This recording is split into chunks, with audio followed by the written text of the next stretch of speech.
আসসালামু আলাইকুম ভিউয়ার্স, কেমন আছেন সবাই? নিশ্চয়ই ভালো আছেন। বরাবর মতো আমি আরমান চলে এসেছি আপনাদের সামনে।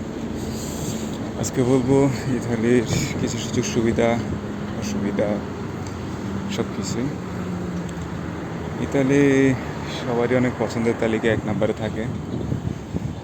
তো এখানে এক নম্বরে থাকার মেইন কারণ হচ্ছে ইতালিতে আপনি থাকলে 2 বছর, 5 বছর, 4 বছরের মধ্যে আপনি বৈধতা পাবেন। বৈধতা পাওয়ার জন্য এখানে কমিশন দিতে হয়। কমিশন বলতে আপনি কীভাবে আসছেন, দেশে কী করতেন, ঠিক আছে, এগুলো জজকে বলতে হয়। তো আপনার কথার উপর ডিপেন্ডস করে কত পজিটিভ বা নেগেটিভ একটা রেজাল্ট দিবেন। তো নেগেটিভ হলেও এটা নিয়ে চিন্তার কিছু নেই, আবার অ্যাপ্লাই করা যাবে, ঠিক আছে। তো একটা সময় নিশ্চয়ই পজিটিভ আসবে। আর ইত্যাদিতে সব সুযোগ সুবিধা পাবেন। এখানে আসার পরে যদি থাকার কোথাও জায়গা না পান, এখানে ক্যাম্প আছে,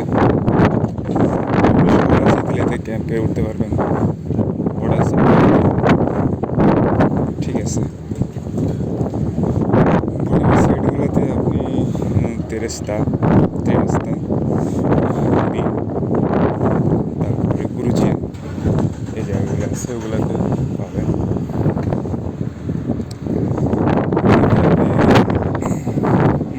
মানে প্রথমে থানা, এখানে থানাকে বলা হয় কোস্তরা। কোস্তরা যাবেন, যাওয়ার পরে ওখানে আপনি একটা কেস করবেন। তো কেস করার পরে আপনি সেখান থেকে সরাসরি ডাইরেক্ট চলে যাবেন হচ্ছে ক্যাম্পে। তো ক্যাম্পে যখন আপনাকে নেবে তখন ডাকা হবে। ডাকা হবে বলতে এরকম হবে ওই জায়গায়, যেদিন লোক নেওয়া হবে ক্যাম্পে ওই দিন সকালে আপনাকে ডাকা হবে। তো আপনি ওখানে বুঝতে পারবেন গেলে সব কিছু বুঝতে পারবেন। হয়তো ক্যাম্পে বাইরে থাকতে হবে 2-4-5 দিন, অথবা 1 সপ্তাহ, 15 দিন, 20 দিন। তো ওটা একটু কষ্ট করতে হয়, ঠিক আছে। এমনিতে অনেক কষ্ট করে আসে সবাই। আমি এখন যে জায়গাটা আছি, এই জায়গার নাম হচ্ছে আলগেরো। এটা একটা দ্বীপ, ইতালির আন্ডার একটা দ্বীপ। এই জায়গার নাম, এই দ্বীপের নাম হচ্ছে সার্দিনিয়া, আর জায়গার নাম হচ্ছে আলগেরো, ঠিক আছে। এই হচ্ছে ইতালির কিছু সুযোগ সুবিধা, ঠিক আছে। ওকে, আসসালামু আলাইকুম।